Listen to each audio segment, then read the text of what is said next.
prosila, da bi danes z vami podelil nekaj misli. Ne bo to predavanje, v smislu predavanja, ker potem bi morali poklicati kakšnega doktorja, profesorja frančiškove duhovnosti.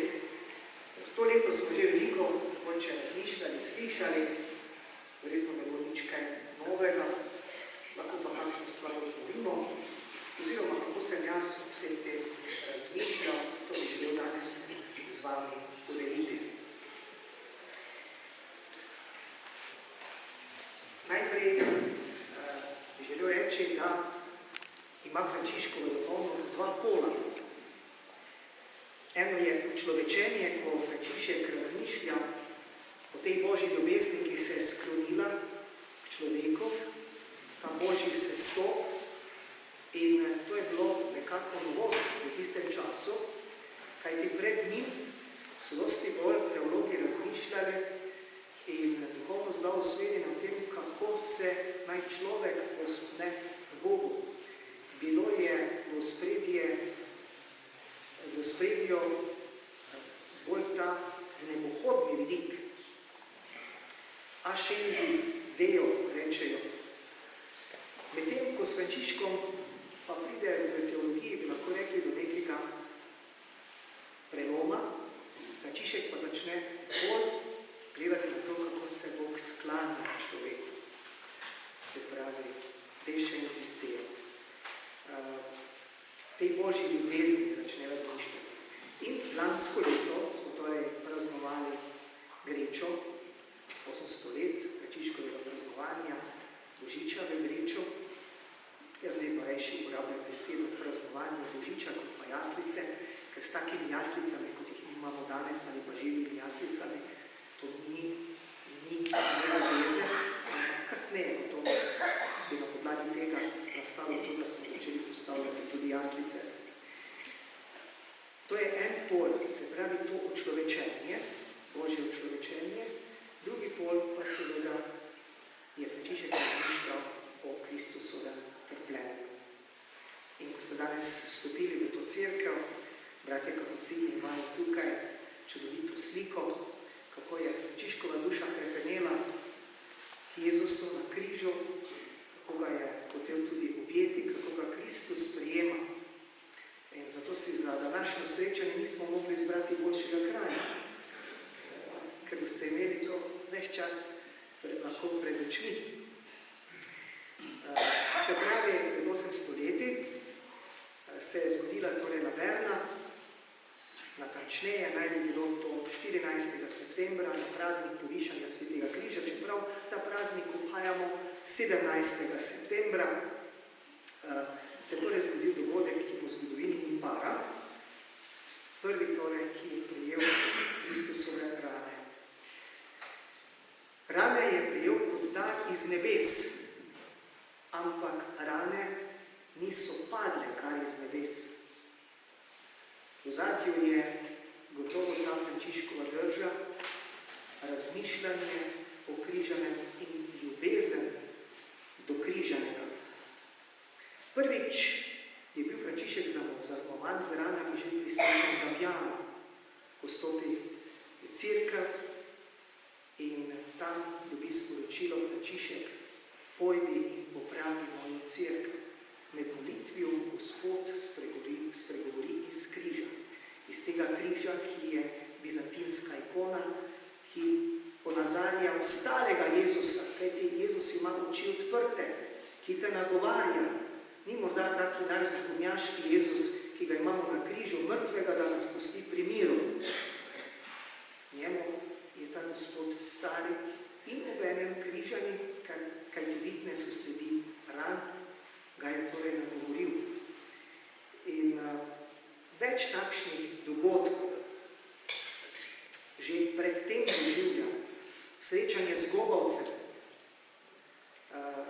poljubiti nekoga, ki je gobav, ki je bolan, ki je ranjen, gotovo pravi Frančišek v svoji oporoki, da mu se bo to zdelo najprej zelo grenko. Potem pa, ko je naredil ta preskok v sebi, v svojem srcu, pa mu je to postala sladkost. Seveda, potem doživlja vseh teh beračih, ki morajo v cerkvi morda pri bogoslužju ostati v ozadju, kajti spredaj ni bilo mesta za njih. In Frančišku, tako je vsaj v tem filmu, Brat Sonce, vse stranova prikazano, se nekako to bogoslužje, ki je bilo skoraj, bi lahko rekli, samo sebi namen, ki ni vodilo v življenje, uprlo.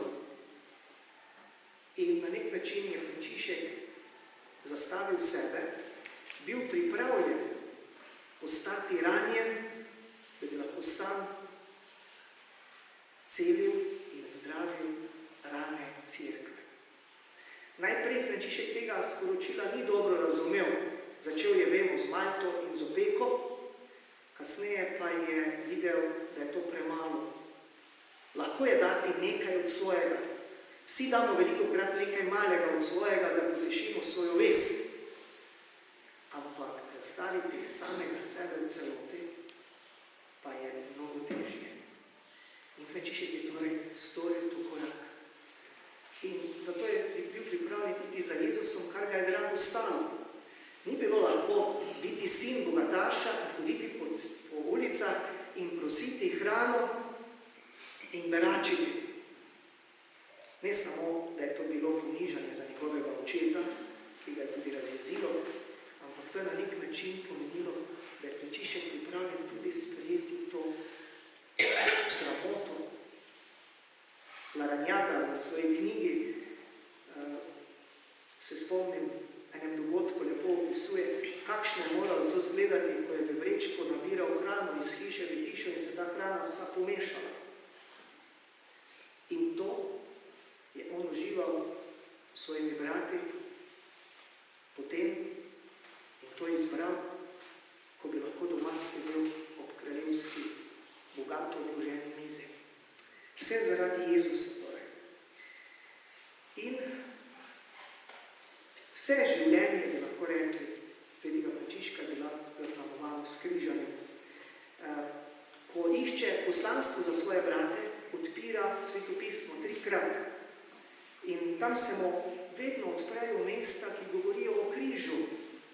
Če hoče kdo biti popoln, naj vzame vsak dan svoj križ in hodi za menoj. Potem vemo, da je sestavil tudi bogoslužje Gospodovega trpljenja. Svojim bratom je rekel, naj poleg uradnega bogoslužja cerkve, ki je previr, ki ga molimo, še radi odpirajo knjigo križa.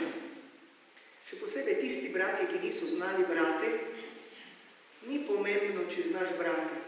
Če se ozreš na križanega, bi lahko rekli, je to neke vrste Biblija Pauperom, ko lahko preprostosti in globini zaznaš to Božjo ljubezen do človeka. In Frančišek je torej razmišljal zato, da bi se pripravljal na to, da bi globlje doživel te Gospodove skrivnosti, si je vmislil kar 5 postnih časov. 5 postnih časov. Mi še verjetno imamo z enim malo težave. Zato, da bi šel na samoto, šel je na goro. Veste, gora je kraj srečanja tudi že za stara verstva. Se mnogi speljajo na goro, da bi bili bliže presežnemu, da bi lažje doživeli ta stik z Gospodom. In zato tudi Frančišek gre na to goro, ki mu jo je podaril prijatelj iz Chiusija, Orlando di Chiusi, in tam torej v tišini, v molitvi razmišlja. Zakaj v tišini? Za molitev je potrebna tišina. Bog ne bo začel piti, če mi postanemo dosti bolj glasni. Ali bomo utihnili in mu prisluhnili, ali pa bomo ostali brez Gospodovega sporočila. In en menih pravi, potrebno si je včasih sesti v senco drevesa, da se človek več ne bi bal svoje lastne sence. In to je Frančišek delal. In Bonaventura pravi, kako je Frančišek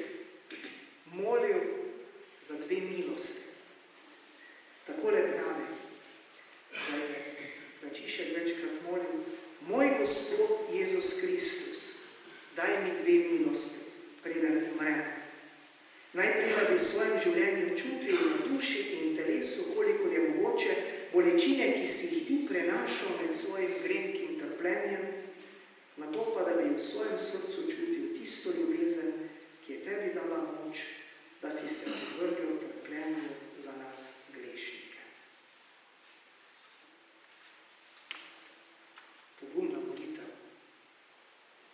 Jaz si še ne bi upal moliti. Čutil trpljenje, ki ga je Jezus začutil na križu in tisto ljubezen, ki mu je dala moč, da je vse to za človeka tudi Gospod prestal.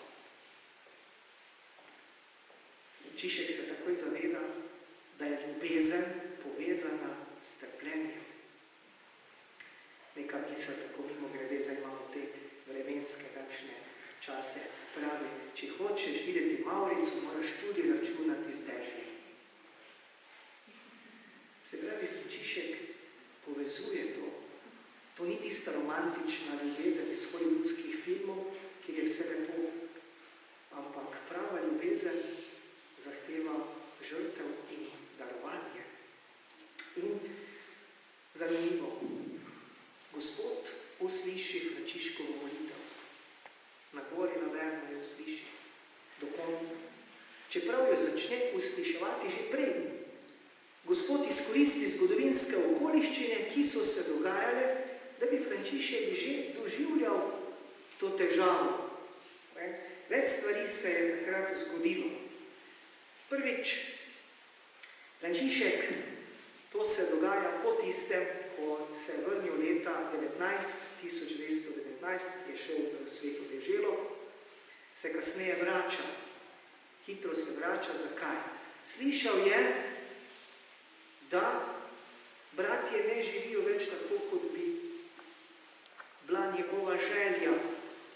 Začeli so s klerikalizacijo reda, začeli uvajati neka meniška pravila, se pravi zapreti se v samostan. Frančišek je pa hotel, da bi njegovi bratje šli po svetu in pridigali, pričevali.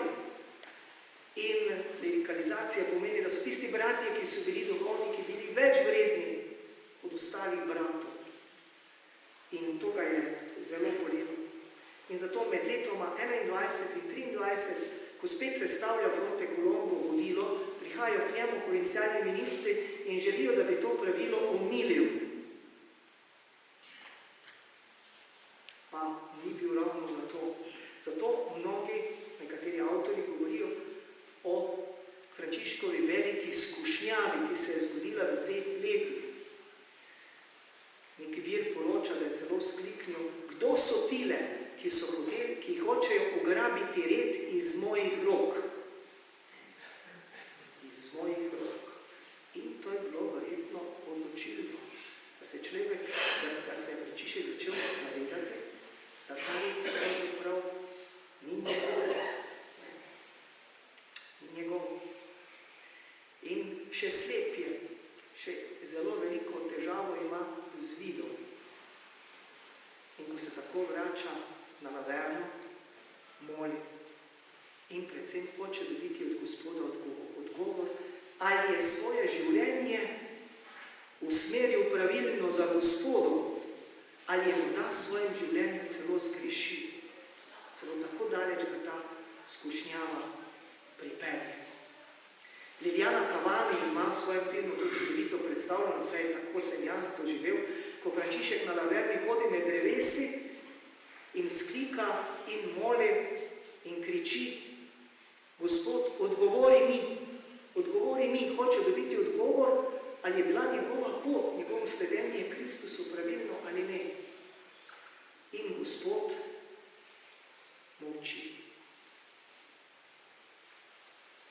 Bolj kot kliče, bolj kot moli, bolj Gospod molči. In takrat Frančišek spozna, da je pravzaprav se ta odgovor skriva v molku. Spomnil se je verjetno na Jezusa, na križu. Moj Gospod in moj Bog. Zakaj se ga zapustil?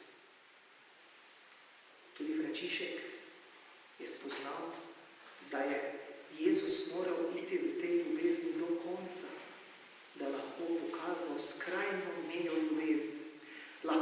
da prenašati bolečino in trpljenje, kot te nekdo tolaži. Mnogo težje je, ko vsem tem ostanemo sami. In tukaj je pravzaprav bila dana priložnost, da gre v tej doživljanju, te ljubezni do konca. Če se hoče torej priličiti Kristusu, bo moral narediti še zadnji korak. Osvoboditi se torej, ali narediti to izpraznjenje, kenozis, kako pravi apostol Pavel za Kristusa, izničenje samega sebe, da bi se v popolni svobodi lahko predal nebeškemu učenju. To je tisti zadnji vrhunec, bi lahko rekli, postati odvisen. Veste, tu je šlo še za nekaj več, ne samo za materialno ubožstvo pri Frančišku. Lahko je dati nekaj materialnega drugega. Mnogo težje je gledati se samemu sebi, svojemu egu, svoji zvišenosti, svojemu pravu. In zato je bilo potrebno narediti še to duhovno ubožstvo, razlastiti se čemu, viziji reda, ki jo je imel, kako si je on zamišljal. Zato kasneje napiše tudi ugodilo, bratje, če bodo spoznali kaj drugačnega, naj seveda s pomočjo svetega duha, z molitvijo, tudi kakšno stvar v vodilo spremenijo. Moral je umreti samemu sebi, temu posedovanju, slavi, časti, uspehu, moči in vse to prepustiti bratom. In to je pravzaprav, bi lahko rekli, tista popolna svoboda. Svoboda od samega sebe. Svoboda popolne odvisnosti. Človek ni rad odvisen. Ko je odvisen, vse to dojema kot poraz. Ampak svoboda popolne odvisnosti pa zahteva to, da se popolnoma predam in sprejmem to, da ima Gospod za mene najboljšo pot, najboljši načrt. Pa nisem jaz kreator, ustvarjalec svojega duhovnega življenja, ampak da se prepustim Gospodu in mu popolnoma zaupam. In lahko bi rekli, tukaj lahko Frančišek še bolj moli v Svetim pismom. Bil sem križan s Kristusom, ne živim pa več jaz, ampak v meni živi Kristus. Ko je torej tako dvigal svojo dušo k Bogu in se potapljal v Božje skrivnosti, pa na Laverni torej prejme rane. Kot dar. Si zamislite, za dar prejme še večjo bolečino. Zakaj? Da bi res lahko ljubil do konca. Res je, da na nek način bilo to potrditev njegove hoje za Kristusom. Da je tudi se osvobodil tega reda, ampak svoje vizije v redu, da lahko kasneje svobodno šel v dolino med svoje brate in se ni več jezil nanje in jih je sprejel in se jih je veselil in tudi odpuščal, kazal usmiljenje. Vse to, bi lahko rekli, je bil tisti vrhunec in torej, ko je dobil še večjo bolečino, da bi lahko brate ljubil do konca. Bolečina sama po sebi je zlo. Trpljenje je zlo. Škof Stres je dejal, ne govorite o trpljenju, dokler ga niste izkusili. In verjetno se vsi nekoliko bojimo vsega tega. Neka mladenka na enem romanju je bila v Asizijo skupaj z našimi brati govorite in je šla duhovnemu voditelju, na Laverni se je to zgodilo, pravi, pa res Gospod ni mogel izbrati drugega, boljšega, lažjega scenarija, da bi nas odrešil. Pa ni dal odgovora. Rekel je, pojdi tja v gost, dam ti 1 uro in razmišljaj. Najdi boljše scenarije. Pa je šla. In se vrnila že čez 20 minut. Je rekla, pater, ni boljšega scenarija. Kajti Gospod je hotel vstopiti tudi v to človekovo bolečino, v človekove rane, da bi ga lahko odrešil. In prav je, da te bolečine, ki že pridejo same po sebi, znamo tudi uviti z ljubezni. To se mi zdi, je zelo pomembno. Duhovni pisatelj Vilo pravi, človek, ki trpi, ni človek, ki bi ga Bog zapustil, ampak človek, kateremu Bog govori. Verjetno, sam se spomnim, ko si morda malo zboliš, pa imaš malo več časa, posli za razmišljanje, dobiš drugačen pogled na življenje. In morda ti velikokrat tam Gospod resnično tudi spregovori. Dokler si aktiv, dokler si v pogonu, misliš, da je vse odvisno od tebe, potem pa te Gospod ustavi in vidi, da odrešenje ne prihaja od človeka, ampak od njega. In vidite, stigme so torej za Frančiška neke vrste izkušnja vstajenja, vrhunec hoje za Kristusom. Morda včasih vsega tega trpečega ne znamo razložiti. Poznate gobelin. Pod njim je veliko prekrižanih vrvic in grdo zgleda. Ampak na vrhu pa se lahko pojavlja čudovita podoba. Spomnim se enega novinca, ki je v Lucijatu delal gobelin Jezusovega obličja. Da bi tudi sebe upodobil po Kristusu. In vidite, Kavasilas, to teolog pravi celo tako, da sta dva načina ljubezni. En je malo lažji, tako da ljubljeni osebi daš darilo, da ji nekaj podariš, nekaj od svojega, nekaj malega. Drugi način pa je globlji, kadar si zaljubljeno osebo, ki jo imaš rad, pripravljen tudi kaj potrpeti, darovati. In to je mnogo težje.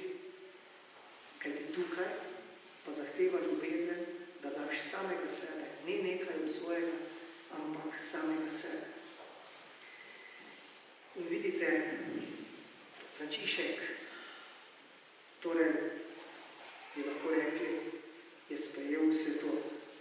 In brž po tem, ko je prijel rane,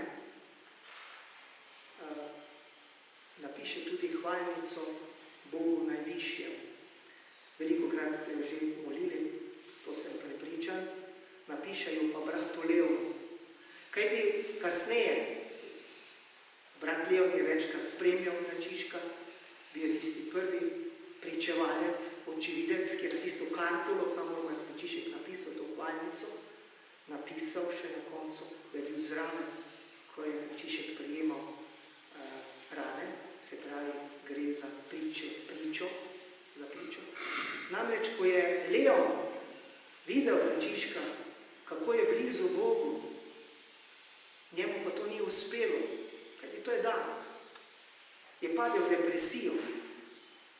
In čeprav je Frančišek rekel, naj samo enkrat na dan pride k njemu in ga naj pusti v tem premišljevanju, v tej zbranosti, je vendar je sprejel brata Leona in mu napisal te hvalnice Bogu najvišjemu na eni strani, na drugi strani pa blagoslov bratu Leonu. Blagoslov zato, da bi ga obvaroval tudi to, kar se mu je zgodilo, bolezen.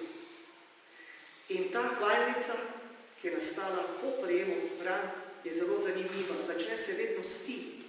Ti, Gospod, si najvišji, ti si kralj, ti si Bog bogov in tako naprej. Začne z izrazi ti. To bi lahko rekli, ta beseda ti pomeni prelomnico v Frančiškovem, že predtem v Frančiškovem življenju.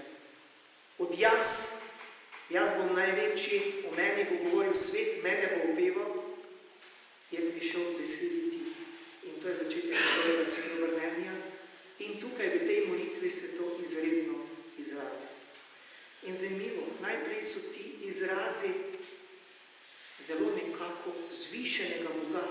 Bog, ki je daleč, bolj kot se hvalnica približuje koncu, začne Frančišek, lahko rekli nenačrtovano, tudi neke sistematizacije, uporabljati besede, ti si ponižnost, ti si majhnost, ti si ljubezen, ti si dobrota. Se pravi, Bog, ki je velik, ki ga večkrat doživljamo kot najvišjega, se sklanja k človeku. In to je tudi on doživljal. Vidite, za to, da lahko človek sreča Boga, je potrebna ranljivost. Pa ne samo rane, te čisto običajne rane, tudi ta duhovna ranljivost, lahko rekli. Da se srečamo z Bogom in z bližnjim, da ga začutimo. Frančišek mladosti, vemo, kaj naredi. Vzame v roko meč in oklep. Zakaj človek jemlje v roko oklep?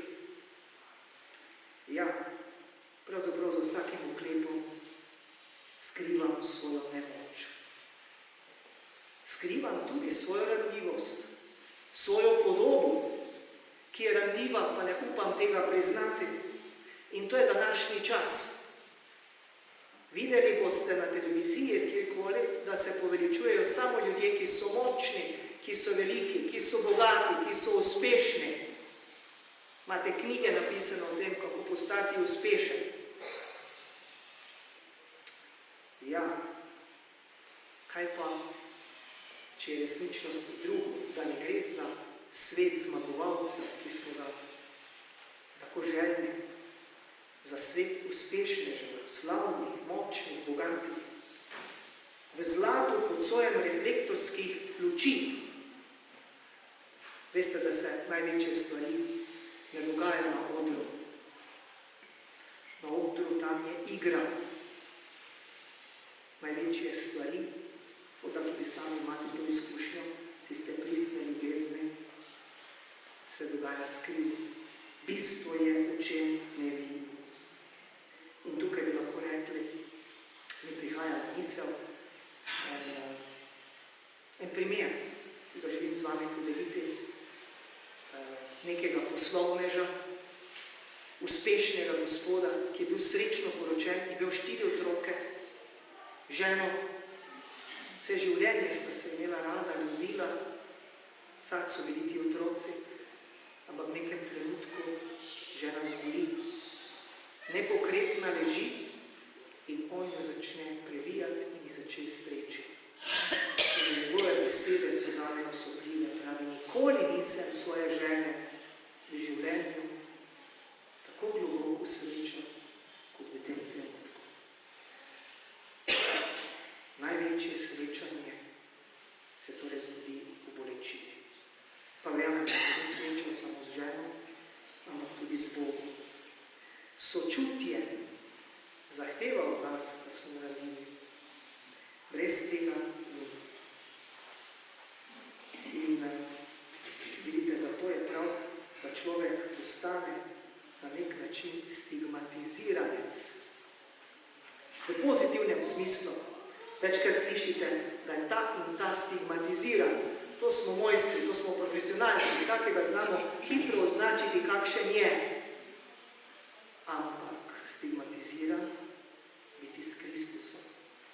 V sebi nositi te rane, da bi se lahko dotaknili ran drugih in jih tudi obvezovali. Pa morda tudi svojih ran. Naj naredim še tukaj eno povezavo za obljubami. Naš pater Martin Kmetec, zdaj načko v Izmiru, je imel duhovne vaje za nas novince v Asiziju in se spomnim, kako pravi, da so za obljube pravzaprav to, ko te nekaj pribije na križ. Z desno roko objemamo za obljuba čistosti.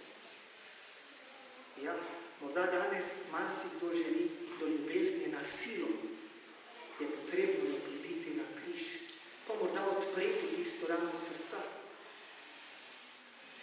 Z levo roko prijemamo, da ne jemljamo, da ne grabimo, ampak da je ta roka podobna Kristusovi, ki daje do konca.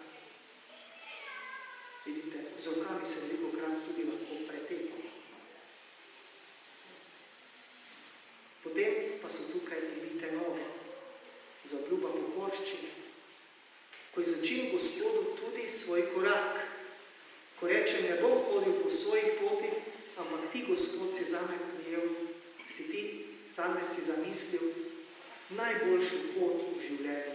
Tebi prepuščam volan svojega življenja. Tudi z nogami lahko brcamo, lahko teptamo.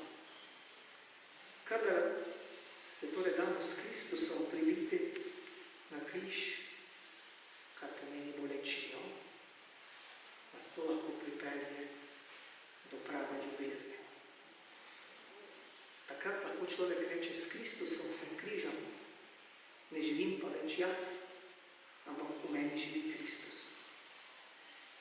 Se pravi, srečati mogoče samega sebe s Kristusom najprej, ker tako tudi mi bolečine povzročamo drugim. Potem pa, če smo jim že povzročili, ali pa jim je, če jim je povzročilo zlo ali kaj drugega, da se znamo teh ran bližnjega tudi dotakniti. Srečati Kristusa v ubogih, ostarelih, bolnih, tisti na robu družbe. Morda, če še imam časa, moja zgodbica za konec. Na nekem dvoru so imeli dragocen biser in bili so zelo ponosni na vsakemu so ga kazali. In nekega dne se je zgodila nesreča, da ta biser pade na tla in se je poškodoval, dobil je rano. In nastopila je žalost. Pa pride eden od dvornikov in pravi, gospodar, ali lahko jaz popravim ta biser?